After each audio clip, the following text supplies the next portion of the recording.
നെതന്യാഹുവും ട്രംപും തമ്മിലുള്ള മീറ്റിംഗ് കഴിഞ്ഞു, മാധ്യമ സമ്മേളനം നടന്നു. മാധ്യമപ്രവർത്തകർ ചോദിച്ചു, പലസ്തീൻ രാജ്യം ഉണ്ടാകുമോ? ദ്വിരാഷ്ട്രം, അതാണല്ലോ, രണ്ട് രാജ്യങ്ങൾ ഉണ്ടായിക്കഴിഞ്ഞാൽ ഈ പ്രശ്നം തീരും, അത് സാധ്യമാണോ എന്ന് ചോദിച്ചു.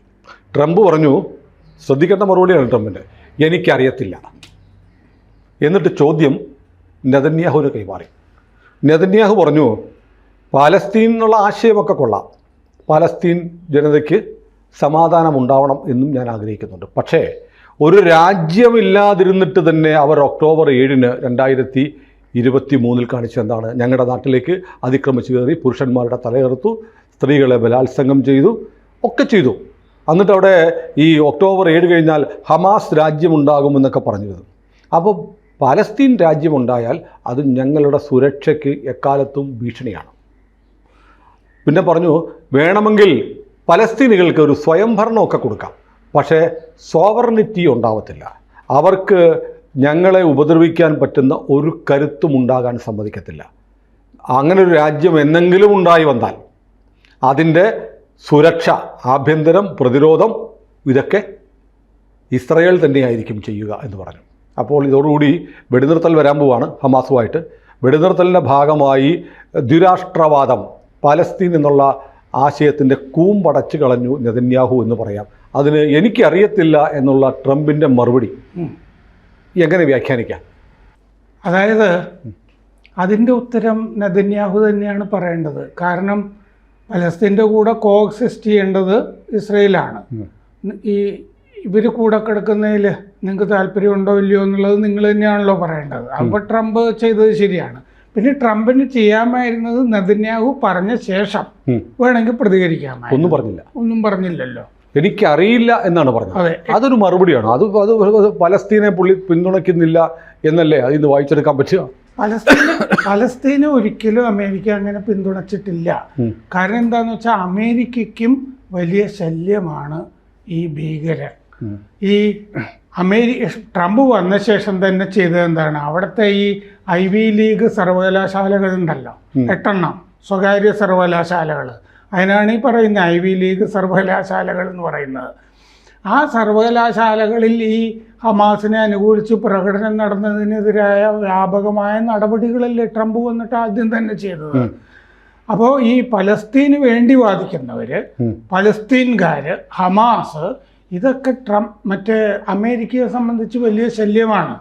ഹമാസ് മാത്രവുമല്ല, പലസ്തീൻ മാത്രമല്ല, മറ്റേ സെപ്റ്റംബർ 11 ഉണ്ടായിരുന്ന ആക്രമണങ്ങൾ. കാരണം ഈ ജിഹാദ് ഏത് കുപ്പിയിൽ പുതിയത് എന്ന് പറഞ്ഞു വന്നാലും ജിഹാദ് പഴയത്. അപ്പൊ അതിന്റെ ലക്ഷ്യവും സ്വഭാവവും ഒന്ന് തന്നെയാണ്. കാഫിറിനെ കൊല്ലുക എന്നുള്ളത് തന്നെയാണ്, കൊല്ലുന്നതാണ് അതിന്റെ സ്വഭാവം. മാത്രമല്ല, എവിടെ എന്ത് പഠിപ്പിച്ചാലും നമ്മൾ ആലോചിക്കുമ്പോൾ അവർ നല്ല വിദ്യാഭ്യാസം ഉള്ളവരല്ലേ ഇങ്ങനെയൊക്കെ നോക്കും.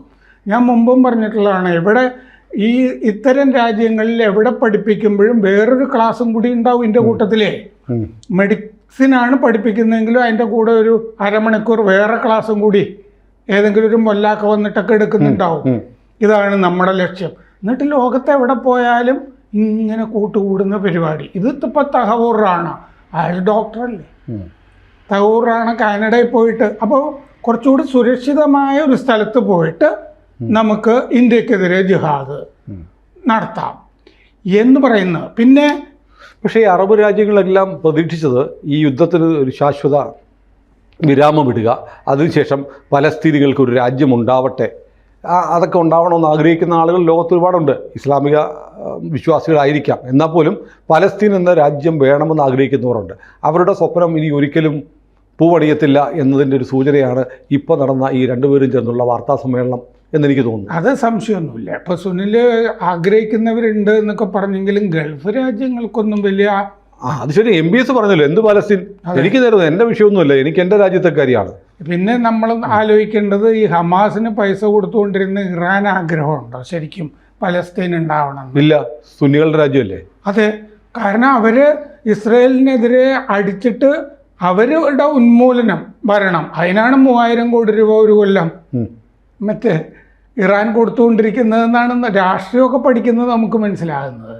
അപ്പോൾ ഇവർ സ്ഥിരമായിട്ട് ഈ ഹമാസ് അവിടെ നിന്ന് ആ ഗാസയിൽ ഇങ്ങനെ പ്രശ്നം ഉണ്ടാക്കിക്കൊണ്ടിരിക്കും.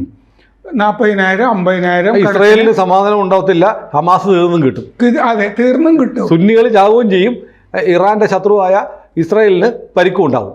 അല്ലാതെ ഈ ചരിത്രമൊക്കെ നമ്മൾ ശരിക്കും നോക്കിയാൽ ഇതിങ്ങനെ വരുള്ളൂ എന്ന് നമുക്കറിയാം. രണ്ടാണത്. ഒന്ന്, ആദ്യത്തെ 4 ഖലീഫമാര് കൊല്ലപ്പെട്ടിട്ടുണ്ട് ഇസ്ലാമില്. മിലിറ്റൻസി ആണല്ലോ ഇസ്ലാമിന്റെ തുടക്കം മുഴുവൻ കാണുന്നത്, ഹിംസയും ചോരയും. ഇതല്ലാതെ ആ കഥയിൽ നമ്മൾ എന്നിട്ട് പേര് സമാധാന മതം. സമാധാനം, അതുകൊണ്ട് കളിയാക്കിയിട്ടാണല്ലോ ഈ സമാധാന മതം എന്ന് പറയുന്നത്. കളിയാക്കി വിളിക്കുന്നതാണ് അല്ലേ?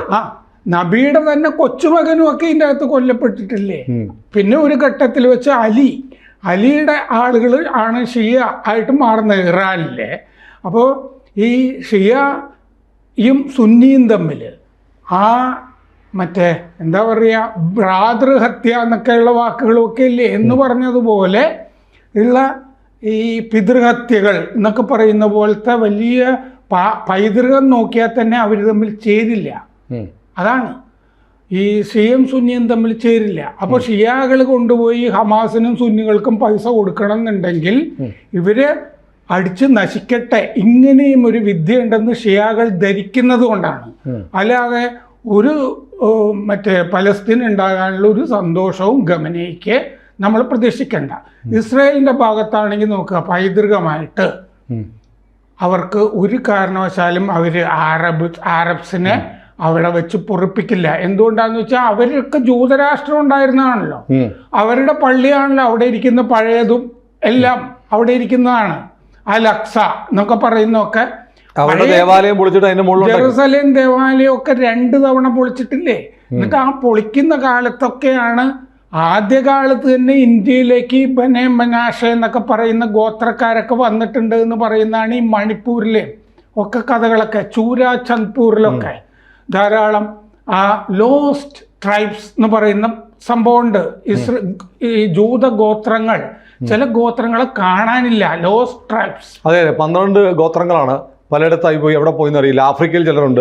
അതെ, ആഫ്രിക്കൻ രാജ്യങ്ങളിൽ നിന്ന് ഇവര് മൊസാദിന്റെ ഒരു ഓപ്പറേഷൻ വഴി അവരെ തിരിച്ചുകൊണ്ടുവന്നു കുറെ പേര്. ആ തീരത്ത് കപ്പലൊക്കെ അടുപ്പിച്ചിട്ട് 1000 പേരെ തിരിച്ചുകൊണ്ടുവന്നിരുന്നു. അപ്പോ ഈ അങ്ങനെ ലോസ്റ്റ് ട്രൈബ്സ് എന്ന് വരുന്നത് തന്നെ എങ്ങനെയാണ്? ആ കാലത്ത് ആരബ്സ് ആക്രമിച്ചിട്ട് അവരവിടെ നിന്ന് പലായനം ചെയ്യുകയാണ് ജൂതന്മാര്. അങ്ങനെയാണല്ലോ ഇത് ആദ്യകാലത്ത് തന്നെ പലായനം ചെയ്ത് ഇവിടെ എത്തിയ ആളുകളാണ് കൊടുങ്ങല്ലൂരിൽ വന്നത്. കൊടുങ്ങല്ലൂരിലും അവർക്ക് ഇരിപ്പുറക്കാൻ പറ്റിയില്ല, കാരണം അവിടെ അവരെ പോർച്ചുഗീസുകാർ ആക്രമിച്ചു.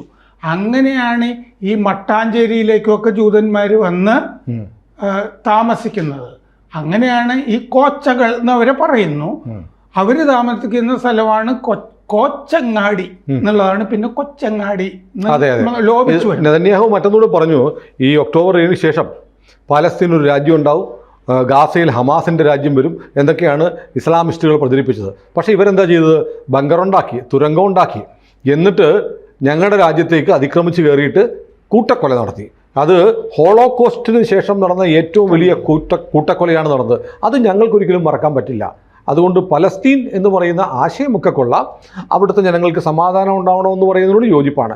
പക്ഷേ ഒരു രാജ്യം, ഒരു സോവറിൻ കൺട്രിയായി സർവാധികാരങ്ങളോടുകൂടി പലസ്തീൻ വന്നാൽ ഞങ്ങൾ ഈ ഭൂമിയിൽ ഉണ്ടായിട്ട് കാര്യമില്ല, തീർത്തു പറഞ്ഞു. അതെ, അപ്പം 2048 ആവുമ്പോൾ 100 കൊല്ലമായില്ലേ ഇസ്രായേലിന്? ആ സമയത്ത് വിശാല ഇസ്രായേൽ ആയിരിക്കും ഉണ്ടായിരിക്കുക എന്നുള്ള കാര്യത്തിൽ എനിക്കൊരു സംശയമില്ല.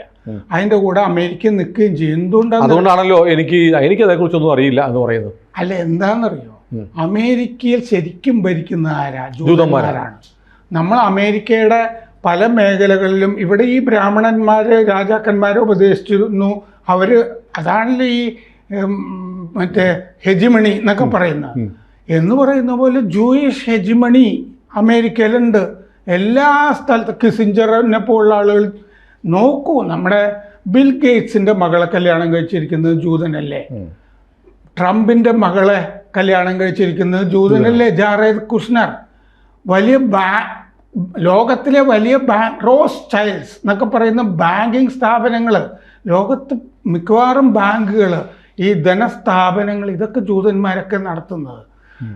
അമേരിക്കയുടെ ശരിക്കും ഭരണം നയിക്കുന്നവരല്ലേ? കിസിഞ്ചർ ജൂതനല്ലായിരുന്നോ?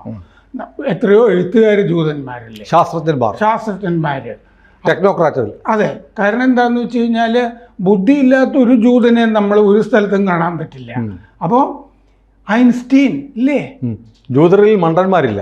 ഐൻസ്റ്റീൻ മറ്റേ യൂണിവേഴ്സിറ്റിയിൽ ജോലി ചെയ്തിരുന്നില്ലേ. അപ്പോൾ ഈ ലോകത്തിലെ ഏറ്റവും വലിയ ശാസ്ത്രജ്ഞന്മാർ, ഇങ്ങനത്തെ എഴുത്തുകാർ, ഇങ്ങനെ ഒന്നാമത് സിവിലൈസേഷണൽ കൺട്രിയാണ് ഈ ഇസ്രയേൽ എന്ന് പറയുന്നത്. എല്ലായിടത്തു നിന്നും വന്ന് കൂടിയത്. പലസ്തീൻ അങ്ങനെയല്ലല്ലോ. ഇവർ നേരത്തെ അവിടെയുള്ള അവരുടെ ഈ യേശുവൊക്കെ നടന്ന, യേശു ജൂതനല്ലേ, അതെ, യേശു നടന്ന പ്രദേശങ്ങളല്ലേ ഇത് മുഴുവൻ. അദ്ദേഹം നടന്നും ശിഷ്യന്മാർക്കൊപ്പമൊക്കെ പോയിട്ടുള്ള സ്ഥലങ്ങളല്ലേ ഈ ഹെബ്രോൺ മല, എന്ത് പേര് നമ്മൾ എന്തു പറഞ്ഞാലും ഇദ്ദേഹം പോയിട്ടുള്ള സ്ഥലമല്ലേ. ഇപ്പോൾ അദ്ദേഹം ജനിച്ച ഇല്ലേ ബേത്ത്ലഹേം എന്ന് പറയുന്നത് ശരിക്കും ഇസ്രയേലിൻ്റെ കയ്യിലല്ലല്ലോ, ഇസ്രയേലിന് കൈവശപ്പെടുത്തേണ്ടതുണ്ട് ഇനി. ശരിക്കും ഒരു ജൂതൻ ജനിച്ച സ്ഥലമല്ലേ, ലോകത്തിലെ ഏറ്റവും പ്രധാനപ്പെട്ട ജൂതൻ ജനിച്ച സ്ഥലം. സഭയല്ലേ പിന്നെ ക്രിസ്ത്യാനിറ്റി ഉണ്ടാക്കുന്നത്. അദ്ദേഹം ജൂതനാണല്ലോ. അദ്ദേഹം സംസാരിച്ചിരുന്ന ഭാഷ അരമൈക്കാണ്, ഇപ്പൊ ഇല്ലതാനും. അപ്പൊ ഞാൻ പറയുന്നത് എന്താന്ന് വെച്ചാൽ ഈ സിവിലൈസേഷൻ എന്ന് പറഞ്ഞ സംഗതി ശരിക്കും രക്തത്തിലുള്ളതാണ്. അതൊന്നും ഈ സമ്മതിപ്പിക്കുന്ന പ്രശ്നമേ ഇല്ല. പലസ്തീൻ എന്ന് പറഞ്ഞൊരു സംഗതി നമ്മൾ നയം മാറ്റി. ഇന്ത്യ വളരെ ബോൾഡായിട്ട് ധീരമായിട്ട് ഇസ്രയേലിന്റെ കൂടെ നിൽക്കുന്ന നയത്തിലേക്ക് വന്നു. ഈ പാരഡൈം ഷിഫ്റ്റ് എന്നൊക്കെ പറയുന്നത് നെഹ്റുവിന് ഐൻസ്റ്റീൻ കത്തെഴുതിയതാണ്. നെഹ്റു 1 മാസത്തിന് ശേഷം മറുപടി കൊടുത്തത്. ഞങ്ങൾ പലസ്തീൻ്റെ കൂടെയാണ് എന്നാണ് പറയുന്നത്. ഞങ്ങൾക്ക് ഞങ്ങളുടെ നയത്തിൽ സ്വാർത്ഥതയുണ്ട്. ഇതാണ് നെഹ്റു പറഞ്ഞ വാചകം. ഞങ്ങൾക്ക് സ്വാർത്ഥതയുണ്ട്. എന്നിട്ട് ഈ വിവരമൊന്നും ഇല്ലാതെ സോണിയാഗാന്ധി അടുത്ത കാലത്തൊരു ലേഖനം എഴുതിയിരുന്നു ഇന്ത്യൻ എക്സ്പ്രസ്സിലുമൊക്കെ. മോദിക്ക് നമ്മുടെ പാരമ്പര്യം അറിയില്ല, പരമ്പരാഗത നയം അറിയില്ല എന്നൊക്കെ സോണിയാഗാന്ധി ലേഖനത്തിൽ പറഞ്ഞിരിക്കുന്നത്. അവർ പറയുന്ന പരമ്പരാഗത നയം എന്ന് പറയുന്നത് നെഹ്റുവിൻ്റെ ഈ നയമാണ്, അതല്ല ഭാരതത്തിന്റെ പാരമ്പര്യം. അപ്പൊ ഇന്ത്യയും ഒരു സിവിലൈസേഷണൽ കൺട്രിയാണ്.